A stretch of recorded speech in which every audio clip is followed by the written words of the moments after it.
तो आज हम लोग जो बात करने वाले हैं वही पॉलिटी में आगे की वीडियो लेकर मैं आया हूं। आज हम पढ़ने वाले हैं 2.3, यानी 2.3 का मतलब ये कि making of the Indian constitution. Constitution मतलब क्या होता है? संविधान। मेकिंग यानी निर्माण, और इंडियन मतलब भारतीय, यानी भारतीय संविधान का निर्माण कैसे हुआ देखते हैं। सबसे पहले, like south Africa, India's constitution was also drawn up under very difficult circumstances. देखिए कि आप जानते हैं कि जैसे कि साउथ अफ्रीका, इंडियाज कॉन्स्टिट्यूशन यानी भारत के जो संविधान है, was also drawn up under very difficult. Under very difficult का मतलब बहुत कठिन परिस्थितियों के बीच बना। तो अपन ये कह सकते हैं कि जैसा कि साउथ अफ्रीका और इंडिया के कॉन्स्टिट्यूशन जो है भी बहुत ही ज़्यादा डिफिकल्ट के बाद बना। ठीक है। इसके बाद, the making of the constitution for our huge and diverse countries like India was not too easy affairs. At that time the people of Indian were emerging from the statue of subject to that of citizens. देखिए, भारत जैसे विशाल, अगर हम बात करें, जैसा कि आप समझ पा रहे हैं, बहुत ही उस तरह से बना। तो जैसा कि the making of constitution for a huge and diversity country like India, Bharat जैसे जो डाइवर्स, डाइवर्स मतलब विशाल, विविधता भरे देश के लिए, विविधता, डाइवर्स कंट्री का मतलब विविधता भरे देश के लिए। ठीक है। विविधता भरे देश के लिए संविधान बनाना आसान काम नहीं था। संविधान बनाना क्या था? आसान काम नहीं था। ठीक है। Not easy affair at the time the people of India were emerging from the statue of subject that citizens. ठीक है।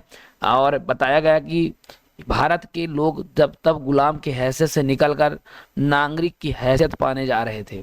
ठीक है ना। The countries was born thought a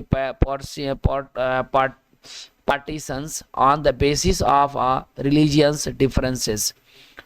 देखिए, अगर हम बात करें, देश ने धर्म के आधार पर हुए बंटवारे की विभीषिका झेली थी। विभीषिका झेली थी मतलब the country was born through the partition on the basis of the religious difference, मतलब वो धर्म के आधार पर जो अलगाव हुआ था, उसमें पार्टीशन उसे जो है वो झेली थी। This was a traumatic experience for the people India and Pakistan. तो भारत और पाकिस्तान के लोगों के लिए बंटवारा भारी बर्बादी और ढलाने वाला अनुभव था।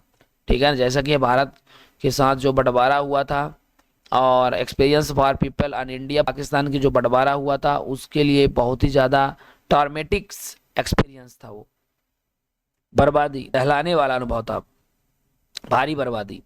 At least in 10 lakh people were killed on both side of the border in a partitions related violence. लगभग लगभग विभाजन में जुड़ी हिंसा में सीमा के दोनों तरफ कम से कम 10 लाख, कम से कम जो है 10 लाख लोग मारे जा चुके थे। ठीक है ना। इस हिंसा के थे related. There was a another problem, और दूसरी तरफ ये भी एक प्रॉब्लम थी, एक बड़ी समस्या और भी थी। The British had left it is the ruler of the princely states have decided whether they wanted to merge with India or with Pakistan remain independent। दूसरी ओर क्या था कि अंग्रेजों ने देसी रियासत के शासकों को आज्ञा दे दी कि वे भारत या पाकिस्तान, जिसमें इच्छा हो, अपनी रियासत विलय कर दें और यह स्वतंत्र रहे। ठीक है ना। तो ये भी उन्होंने कह दिया गया था कि पाकिस्तान और या कि इंडिया में इंडिपेंडेंट रूप से जिसमें चाहे उसमें वो विलय कर सकते हैं। The merger of this princely states was difficult and uncertain task, जो कि ये बहुत ही ज़्यादा अनसर्टेन टास्क था। When the constitution was being written, जब कॉन्स्टिट्यूशन लिखा गया, तो the future of the country did not look a secure at does today. तो उस जब संविधान लिखा गया जा रहा था, तब देश का भविष्य इतना सुरक्षित और चैन भरा नहीं लगता था। ठीक है ना। तो जब ये मतलब संविधान जो लिखा जा रहा था, the future of the country did not look and secure does not today, जिस तरह आज जो सिक्योर भरा है, तो उसके हिसाब से पहले जो है इतना सिक्योर भरा नहीं था। ठीक है ना। The it makers of the constitution had an exist about the present and the future of the country. अब देखिए, जो लोग इसके काम कर रहे थे, संविधान निर्माताओं के देश के वर्तमान और भविष्य की चिंता थी। उन्हें जो है बहुत ही ज़्यादा प्रेजेंट एंड फ्यूचर की बहुत ज़्यादा चिंता थी। ठीक है ना। अब थोड़ा सा मैं इसके बारे में वल्लभ भाई पटेल के बारे में आज थोड़ा हम जानेंगे।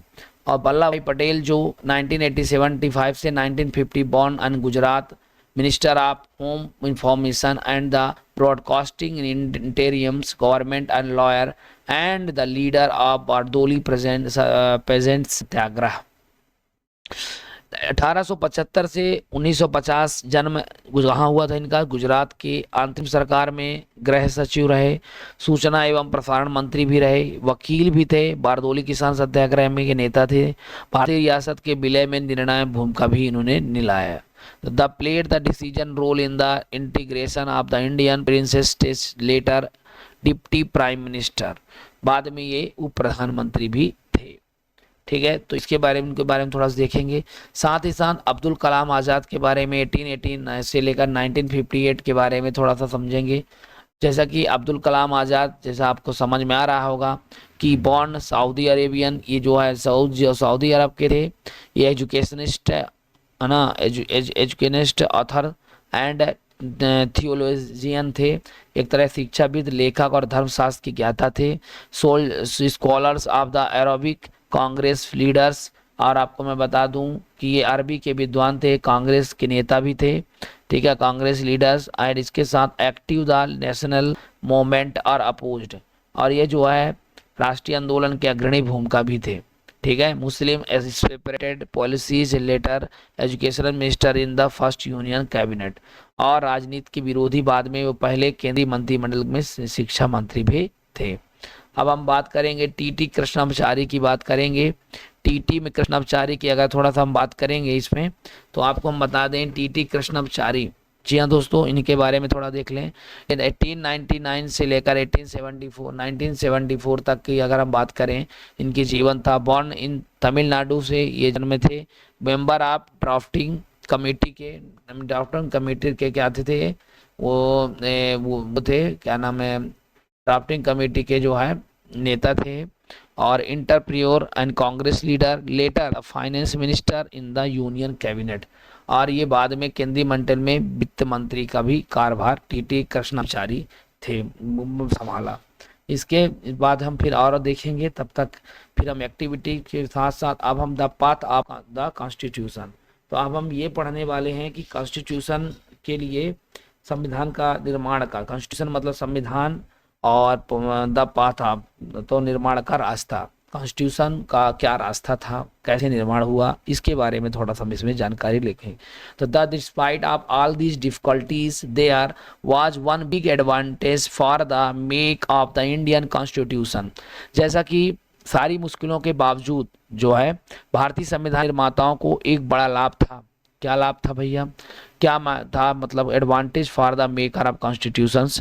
ठीक है, पहला तो unlike south Africa they did not have a create of conscience about what democratic India should look, मतलब ये था कि दक्षिण अफ्रीका जिस तरह संविधान निर्माण के दौर में थी, सारी बातों पर सहमत बनानी पड़ी, वैसे स्थिति उस समय के भारत में नहीं थी।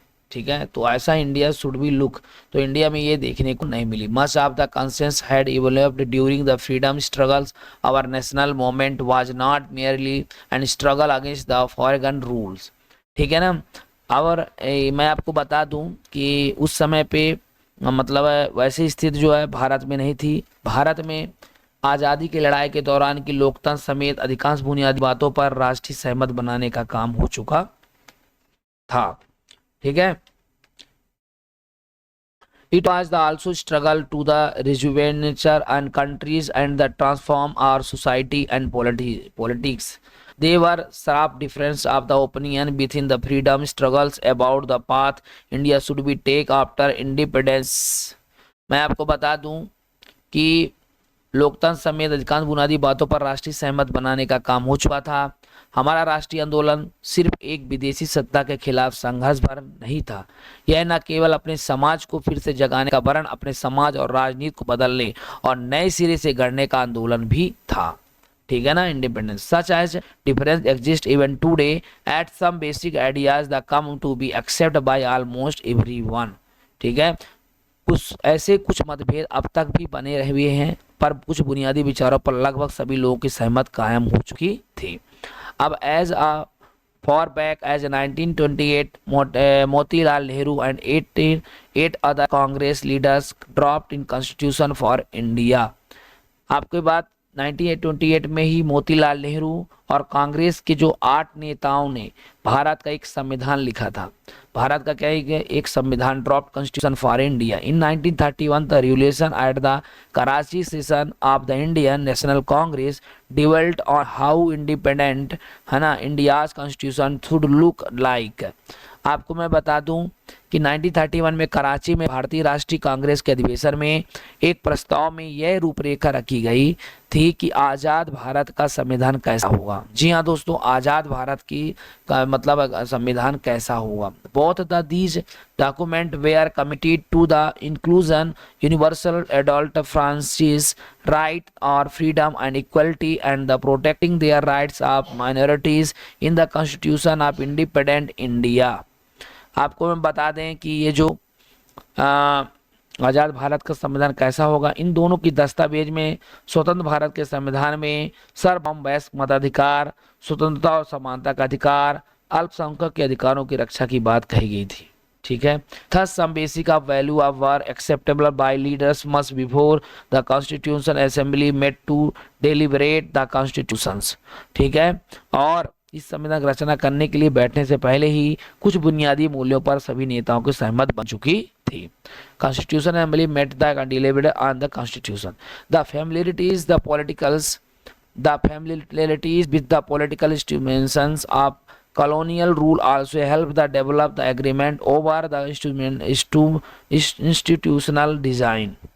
देखिए, अपने बेसिक शासन की राजनीतिक संस्थाओं और व्यवस्थाओं को जानने समझने से भी कई राजनीतिक संस्था का स्वरूप तय करने में मदद मिली। ठीक है, the British rule had given voting rights only to a few. जैसा कि आपको हम बता दें कि on that basis the British had introduced very weak and legislatures। ठीक है, जैसा कि आपने देखा कि इसके आधार पर अंग्रेजों ने जिस विधायिका का गठन किया वह बहुत कमजोर थी। ठीक है, तो फिर इसके बाद लिखा election way are elect the 1937 to provincials legislature and the minister all over British India. 1937 के बाद पूरे ब्रिटिश शासन वाले भारत में प्रादेशिक असेंबलियों के लिए चुनाव कराए गए थे। ठीक है ना, चुनाव कराए गए थे। These are were not fully democratic governments, जो कि पूरी तरह से इनमें से बनी सरकारें पूरी तरह से लोकतांत्रिक नहीं थी। But the experience gained by the Indians in the working of the legislative institution prove to be very useful for the country in setting up in the instruments and.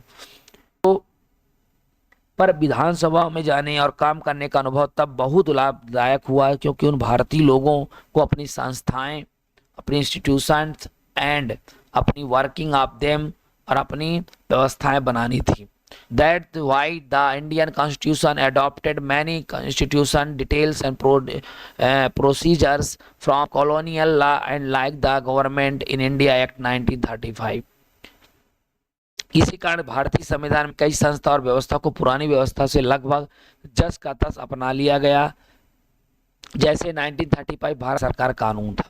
ठीक है, उसी तरह से अपना लिया। Year of the thinking and deliberation on the framework of the constitutions had another benefits. अभी हम बता दें, आज़ादी के बाद भारत के स्वरूप को लेकर वर्षों पहले से चले चिंतन और बहसों ने भी काफी लाभ पहुंचाया। Our leaders gained confidence and to learn from the other countries। मैं आपको बता दूं, हमारे नेताओं में इतना आत्मविश्वास आ गया था कि उन्हें बाहर के विचार और अनुभव को अपनी जरूरत के अनुसार अपनाने में कोई हिचक नहीं हुई। But in our on terms many our leaders were inspired by the ideal France revolutions. लेकिन आपको मैं बता दूं, हमारे अनेक नेता फ्रांसीसी क्रांति के आदर्श, ब्रिटेन और संसदीय लोकतंत्र के कामकाज और अमेरिका के द्वितीय सूची में काफी प्रभावित थे।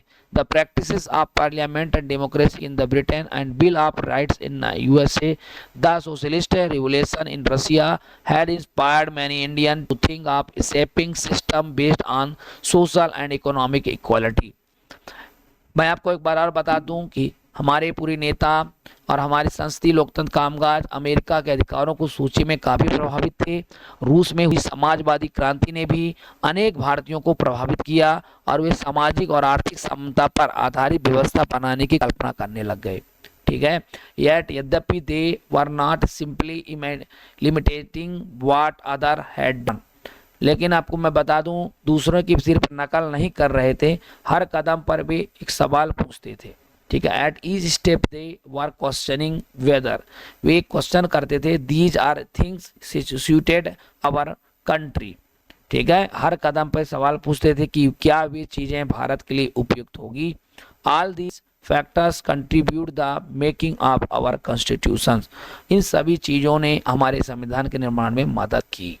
ठीक है, इस तरह आप समझ लीजिए। हमारा जो अगला है द कॉन्स्टिट्यूट्स असेंबली के बारे में पढ़ेंगे, विधानसभा, संविधान सभा के बारे में हम पढ़ेंगे। ठीक है, तो इसके बाद नेक्स्ट वीडियो हम फिर देखेंगे। तब तक के लिए धन्यवाद।